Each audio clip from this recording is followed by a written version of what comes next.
How a pensioner from Canton Vaud was tricked by a fake Brad Pitt. For months, a pensioner in Canton Vaud was convinced she had fallen in love with Brad Pitt. In reality, she had been targeted by a scammer who ultimately stole tens of thousands of francs from her. She recounts her story on the RTS program Mise au Point. It all began for Patricia in May 2024. While visiting Brad Pitt's official Instagram page, she was contacted by someone claiming to be the American actor's manager, asking whether she wished to be put in touch with him. Patricia agreed. "We started communicating normally, like two people meeting, gently," she says. Days turned into weeks. Patricia and the fake Brad exchanged increasingly intimate messages. "He asks me lots of questions, how I feel, how I see life, and one day he tells me that he's in love with me," she tells the Swiss public television artist. The scammer insisted that their relationship remain discreet but simultaneously flooded her with affection. "My love, you're my everything now and forever," he wrote.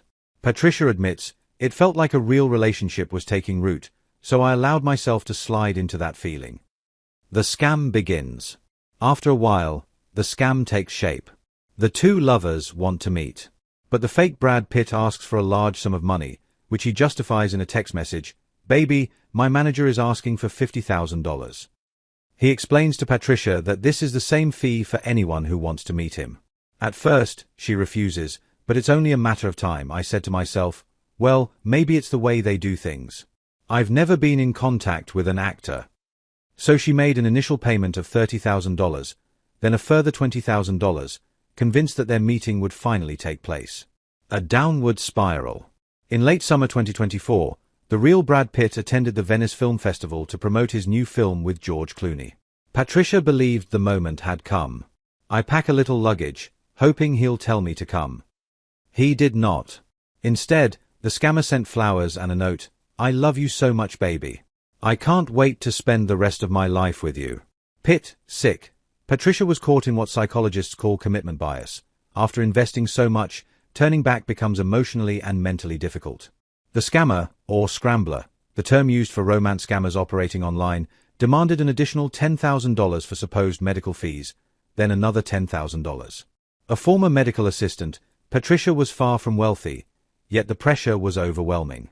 "I was under so much stress that I let myself be tricked into going to the bank and paying," she says, driven by the false certainty that Brad Pitt loved her. The affair took an even more tragic turn. The fraud escalated. The scammer urged her to come to the United States. Patricia flew to Los Angeles, where she waited 3 weeks alone in a hotel, drinking cocktails and hoping to meet her supposed partner. Before returning to Switzerland, she had forked out another $20,000. The complaint. Back home, Patricia read an article about Anne, a French woman defrauded of more than 800,000 euros, 746,548 Swiss francs, by a Brad Pitt imposter. The similarities unsettled her, though she still did not fully recognize the deception. The realization came days later. At the end of her rope, she went to the police. "When I arrived and said, 'I think I've been conned,' I couldn't even pronounce Brad Pitt's name. The officer asked whether the amount was significant. I said yes, almost 100,000 Swiss francs. Patricia filed a complaint, ending nearly a year of believing in a love story that never existed. Now she is trying to rebuild her life. The emotional fallout, she says, runs deeper than the financial loss. There's an indescribable shame. I know I spent almost a year in a relationship that wasn't real. You think, how could I have allowed myself to be abused in this manner?